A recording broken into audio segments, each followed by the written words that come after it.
Yes, welcome back to another episode, Hoops and Football. Shannon here. So, a trade went down quite, let's just say, surprisingly last night. Now, I'm probably going to say his name wrong. Patrick Retschko. I'm probably going to get it wrong every goddamn time. But I thought, let's have a look at who he is. I know I did ask the question on Twitter, does he fit into our best 22, which I believe it's meant to be your best 23 now. But he's meant to be supposed to be a wingman, so I thought he hasn't played a game for Geelong, so there wasn't much to go off statistically to see what he had done whilst he had played, to see if he's anything's above average, below average, is he an elite at any position. So I thought I'll jump over to Rookie Me Central to look at what he was when he got drafted last year. Now, the reports were coming out from last night that Richmond were actually quite keen on him last year, but obviously they chose not to take him in the later on draft. They decided to obviously go with Jasper Alga.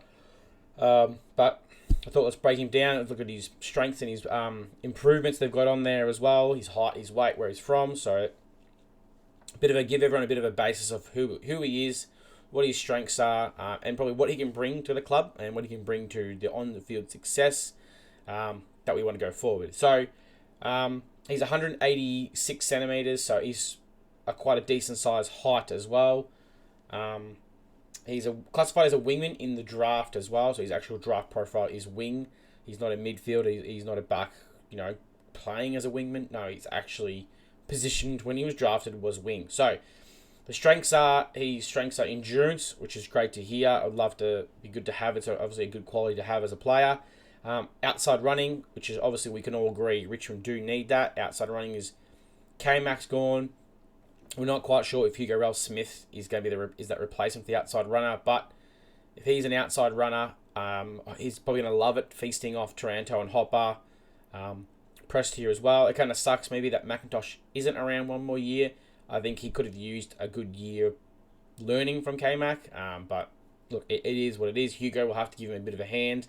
And then you obviously, if you've watched his highlights, I do recommend to jump over to footy and stuff. You can watch some of his highlights from when he was under 18s as well. I think you can also jump across onto the VFL pages and you will find his games when he played VFL. Very consistent. Jump into the VFL one as a good highlights there.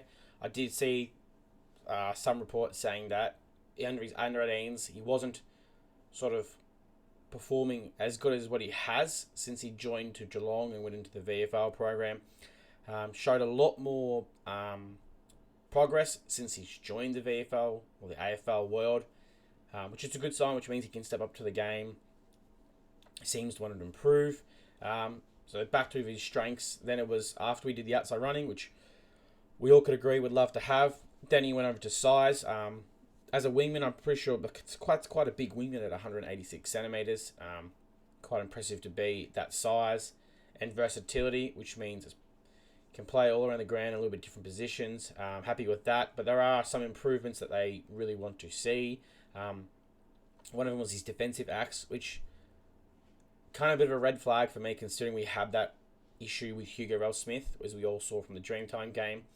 Hugo just lost his man, and his man up kicking 3 goals, and probably could have been the key factor of losing from a debutant kicking 3 goals on a player who should have known better. And kicking. Now, I will always say this, when people have issues with improvement, they say kicking. Most players coming out of under 18s aren't the greatest kick. It's just, unfortunately, the way it works. You get a few players that are elite kicks that come in from under 18s, and I think they are a dime a dozen.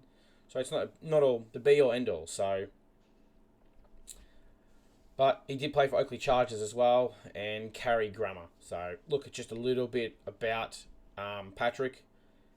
Just because I couldn't find much through the AFL system because he's only played VFL. So I thought, let's look at why he was drafted, what the positives were and what the improvements need to be. And it definitely looks like by some of his highlights he has worked on that kicking. Considering if you watch the highlights, there's a few where he gets the ball and he tends to not miss the target. I know that's all to the highlights. It shows you all the good stuff. But look, it's a sort of make your own judgment call on the player. It's a low risk, high payoff. It's only pick 99, I believe. And let's be honest, I don't think Richmond was going to use pick 99. Nor do I think Geelong will be. I believe he was actually delisted. I think this was just an easier way to get him across.